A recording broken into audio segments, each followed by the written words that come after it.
My name is Laura. 6 months ago, I married my high school sweetheart, Matt. We'd known each other since we were kids, so I've always been close to his family. That made getting married a breeze. We share a lot of mutual friends, so our wedding was a joyful occasion with lots of well-wishers. I vowed to stand by Matt for the rest of our lives. A few months after tying the knot, I found out I was pregnant. I was on cloud 9. But the blessings didn't stop there. Matt's mom was incredibly supportive, helping us out almost every day. We'd been living with Matt's parents since we got married. Matt is an only child and was raised with a lot of love and care. So, when we decided to get married, living with his parents seemed like the natural choice. I had no issues with it, so I agreed right away. From the day after our wedding, I enjoyed doing household chores with my mother-in-law and chatting about various things. When I announced my pregnancy, she cried tears of joy, as if it were her own good news. Whenever I tried to do something around the house, she'd say, "Don't worry, Laura, I've got this," and take over. "I'm feeling fine today, really." But she'd insist, "You have to think of the baby first, rest up," and stopped me from doing anything. I appreciated her concern, but it got to the point where I was bored out of my mind. I had been working part-time, but I quit my job as soon as I found out I was pregnant, on the advice of both my mother-in-law and Matt. So with nothing to do at home, I was going stir-crazy. I feel like moving around a bit. Can I go shopping? Need anything?" She'd say, "Absolutely not. You're not even in your second trimester yet. You need to rest." And wouldn't let me leave the house. I understood she was concerned for me, but it was suffocating. She had a miscarriage before she was pregnant with Matt because she continued working, so she was worried I'd end up the same way.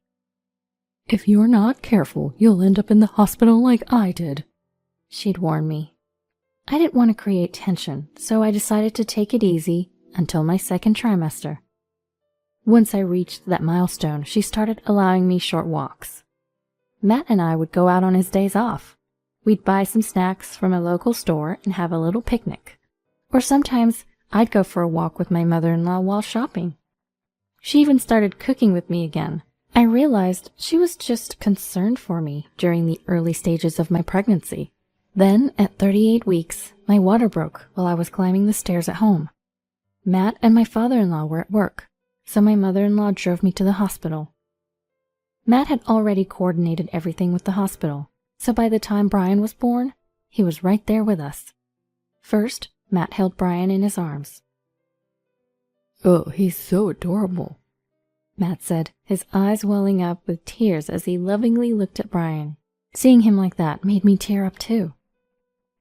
"Thank you, Laura. I'm so happy right now," Matt said, smiling at me, and I couldn't help but cry. "May I come in?" My mother-in-law, who had kindly stepped out of the room, peeked her head in. "Go ahead and hold him, Mom. He's really cute." Matt handed Brian over to her. I felt a bit awkward. My mother-in-law had been so supportive and was eagerly awaiting her grandchild. What would she say now that Brian was here? The thought made me anxious. "Thanks to you, we were able to have Brian safely. Thank you so much." When I said that to her, she blurted out something unexpected. "He doesn't look like him." "What?" I had to ask her to repeat herself. "What do you mean?" "He doesn't look like Matt. Are you sure he's Matt's child?" What was she talking about? This should be a happy time, but my heart was racing uncontrollably. "What are you saying?" Matt immediately confronted her, but she continued without apologizing. "Look at the baby pictures of Matt. Brian doesn't look like him at all." She showed us a baby picture of Matt on her phone. "Well, they don't have to look exactly alike." Before I could finish, she stormed out of the room, saying, "I can't deal with a child whose parentage is in question." "Hey, Mom." Matt followed her out, leaving me alone. I looked at Brian's face and started to cry. He looked so much like Matt, especially around the eyes and ears. Matt never returned to the room, only texting me, saying he was going home with his mom. I couldn't believe his behavior, but but I was too exhausted to confront him. A few days later, on the day of my discharge, Matt came to pick me up but seemed down. "What's wrong? We get to live together starting today," I said, but he didn't look happy. "Mom's still upset. Try not to provoke her." I just gave birth and am mentally and physically exhausted. Why do I have to be considerate of her on the day I'm discharged? I didn't say anything to Matt, and the ride home was silent. The tension didn't ease up even after we got home. In fact, as soon as I got home, my mother-in-law said to me, "Oh, you're back?" I was treated with such sarcasm. My father-in-law avoided eye contact, and my mother-in-law made snide remarks. "I've told you many times this child is Matt's. His name is Brian. Won't you please love him?" But she ignored me completely. "Say something, Matt," I cried to Matt, but he coldly said, "Well, it's true. He doesn't look like me." At that moment, my tears stopped. Matt, who should have been on my side, had abandoned me. Looking back, Matt should have stood up to his mother that day. But in the end, he sided with her. I felt empty and gave up on the idea of my mother-in-law ever loving Brian. Matt wasn't helping with childcare either, and my stress kept piling up. "Can you feed him formula while I take a shower?" When I asked, Matt said, "I've been working all day. Why should I lose sleep over a child who might not even be mine?" I can't believe this. Never mind. I fed Brian the formula myself and took a quick shower as soon as he fell asleep. That was my life. If it had only been my mother-in-law, I would have gotten a DNA test to prove her wrong. But even Matt didn't believe Brian was his. That hurt more than anything. My parents had moved to the countryside, so I couldn't rely on them. My parents, who originally wanted to live in a place rich in nature, moved away soon after I got married, so I couldn't rely on them right away. They had been so happy about my marriage and trusted Matt. They loved Matt as if he was their own child. That's why I couldn't tell them what was happening. After months of this, my mother-in-law, who had been ignoring me, finally spoke. "Laura, can you bring the baby to the living room?" "All right." My mother-in-law had been ignoring me and not paying any attention to Brian. I thought she was going to apologize. However, my expectations were quickly dashed. When I got to the living room, both she and Matt were sitting there. "Could you please leave with that child?" "What?"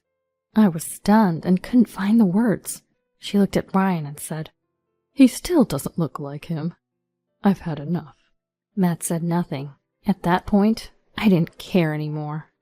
"Fine, if that's how you feel. I'll pack my things and leave," I said, signing the divorce papers, and started packing. Matt said nothing and continued chatting with his mother. "Make sure you pay child support." "How can we, when we're not even sure he's Matt's?" my mother-in-law retorted. I was so angry, I left without another word and went to my parents' house. I explained everything, and although they were initially confused, they welcomed me. I decided to stay with them until I found a job and saved some money.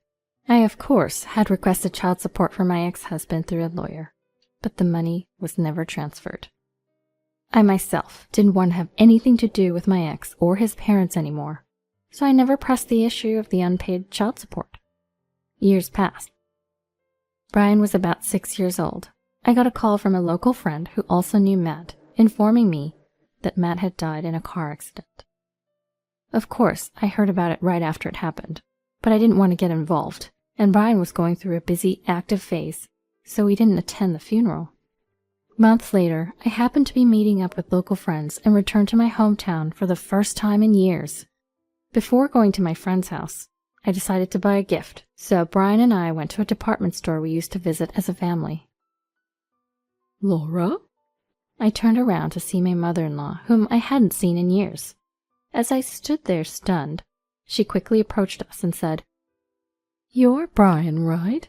and started talking to Brian. "Brian, I'm your grandma. You really look just like Matt." My mother-in-law said that. I couldn't stand hearing her say that. "Enough is enough. Because of you, we—" As I said this, she interrupted. "Don't be so angry. I've wanted to see you for so long."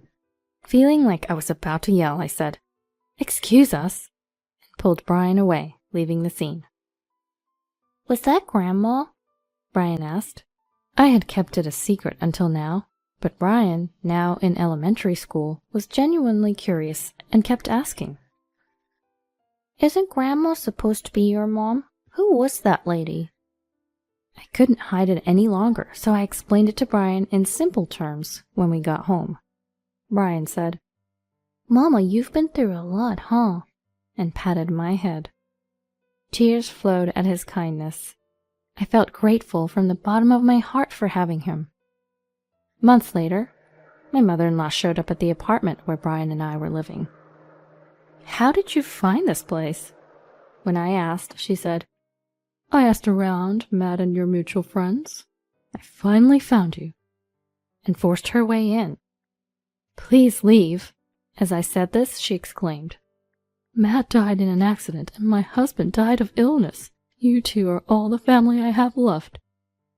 Brian came out of the next room, perhaps hearing my mother-in-law's loud voice.